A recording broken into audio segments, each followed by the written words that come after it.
ओम नमः शिवाय। श्री शिवाय नमोस्तुत्यम। प्रिय भक्तजनों, आप सभी का मायरा बॉयज़ चैनल में हार्दिक स्वागत है। आप सभी को मायरा बॉयज़ चैनल की तरफ से मौनी अमावस्या की हार्दिक शुभकामनाएं।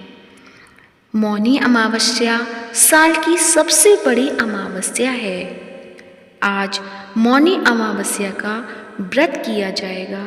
इस दिन स्नान और दान करने से पुण्य की प्राप्ति होती है। भगवान विष्णु की कृपा से व्यक्ति के जीवन में सुख और समृद्धि आती है और उनके पाप मिटते हैं और वह मोक्ष की प्राप्ति करता है। मौनी अमावस्या पर पितरों की तृप्ति के लिए तर्पण, पिंडदान, श्राद्ध आदि करते हैं। गृहस्थ और साधु सन्यासी मौनी अमावस्या के दिन व्रत रखते हैं और पूजन करते हैं। पूजा के समय आपको मौनी अमावस्या की व्रत कथा सुननी या पढ़नी अवश्य चाहिए, जिससे आपको व्रत का पूर्ण फल प्राप्त होगा और आपको पुण्य फल की प्राप्ति होगी। तो आइए सुनते हैं मौनी अमावस्या की व्रत कथा। तो प्रिय भक्तजनों, जो भी मौनी अमावस्या की व्रत कथा सुन रहे हैं, उन सभी से मेरा अनुरोध है कि कथा को आधा अधूरा न सुने, पूरा अवश्य सुने और कमेंट बॉक्स में हर हर महादेव या विष्णु भगवान की जय हो अवश्य लिखें। अब सुनिए कथा। तो प्रेम से बोलिए, भोलेनाथ की जय हो, विष्णु भगवान की जय हो। कांचीपुरी में देव स्वामी का एक ब्राह्मण परिवार रहता था। उसकी पत्नी का नाम धनवती था। दोनों के 7 बेटे थे और एक बेटी थी जिसका नाम गुणवती था। गुणवती जब बड़ी हुई तो उसके पिता ने सबसे छोटे बेटे को उसकी कुंडली दी और ज्योतिषी के पास भेजा ताकि उसके विवाह के लिए लड़का देखा जाए। ज्योतिषी ने बताया कि गुणवती विवाह के बाद विधवा हो जाएगी। यह जानकर उसके पिता देव स्वामी और माता धनवती दुखी हो गए। उसी ज्योतिषाचार्य ने बचने का उपाय बताया। ज्योतिषाचार्य ने कहा कि सिंहल द्वीप में सोमा धोबिन रहती है जो बहुत ही पतिव्रता है।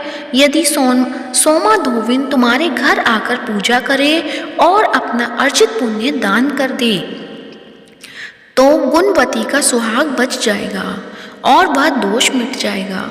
यह जानकर देव स्वामी ने बेटी गुणवती को सबसे छोटे बेटे के साथ सोमा धोबिन के घर सिंहल द्वीप भेजा।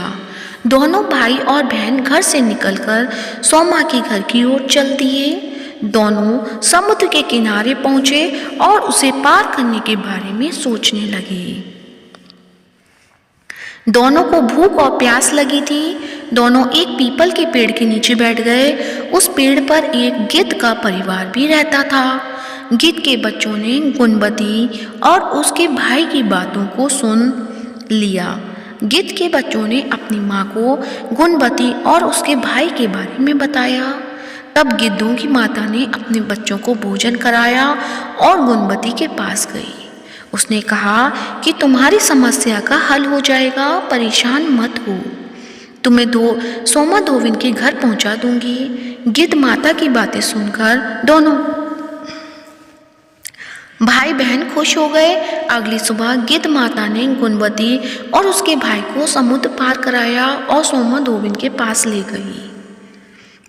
गुणवती सोमा धोबिन के घर के पास ही रहने लगी। रोज सुबह सोमा के घर वालों के उठने से पहले ही गुणवती उसके घर को लीप देती थी। एक दिन सोमा ने अपनी बहू से पूछा कि रोज घर कौन लीपता है। तब उसने कहा कि उसके अलावा ये कौन करेगा। सोमा को विश्वास नहीं हुआ और वह पूरी रात जागती रही। सुबह होते ही उसने देखा कि एक युवती उसके आंगन में आई और आंगन की सफाई करके लीपने लगी। तभी सोमा उसके पास आई और पूछा कि तुम कौन हो और ऐसा क्यों कर रही हो। तब गुणवती ने अपने आने का कारण बताया और पूरी बात बताई। इस पर सोमा ने कहा कि तुम्हारे पति की रक्षा के लिए मैं तुम्हारे साथ घर चलूंगी। एक दिन सोमा गुणवती के घर गई। उस दिन गुणवती का विवाह हुआ। ज्योतिषाचार्य के बताए अनुसार विवाह होते ही गुणवती के पति की मृत्यु हो गई। तब सोमा ने पूजा पाठ किया और अपने पुण्य को गुणवती को दान कर दिया। इसे उपाय से गुणवती का पति जीवित हो गया। उधर सोमा के पति और बेटे की मृत्यु हो गई।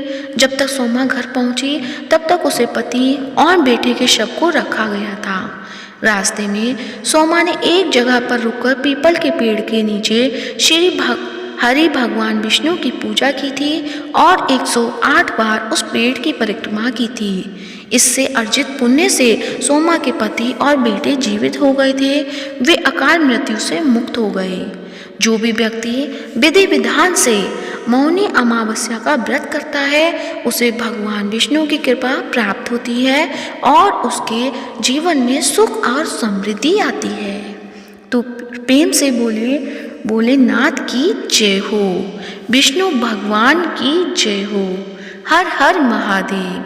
तो प्रिय भक्तजनों, आज की मौनी अमावस्या की व्रत कथा कैसी लगी कमेंट बॉक्स में अवश्य बताएं। और यदि कथा अच्छी लगी है तो वीडियो को लाइक करें, शेयर करें, साथ ही मायरा बॉयज़ चैनल को सब्सक्राइब करें। हर हर महादेव।